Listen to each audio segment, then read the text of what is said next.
Yon, so nandito na nga tayo kila Palawan Lop, mga kapakpak. Kumuha tayo ng ibon. Ano nga bang ibon ito, mga kapakpak? Tara, pumasok muna tayo. Let's go. Yon, so nandito na nga tayo. Nakabalik na nga tayo. Unboxing tayo kung sinong ibon yung kinuha natin. So kinuha nga natin yung isang hen dun sa bahay.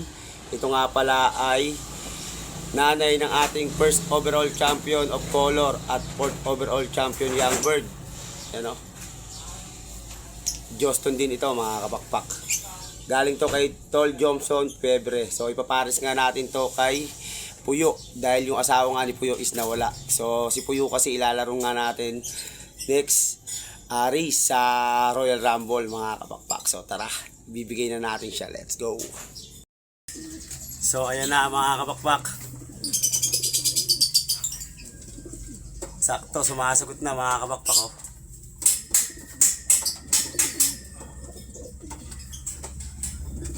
Subukan natin pagsamahin.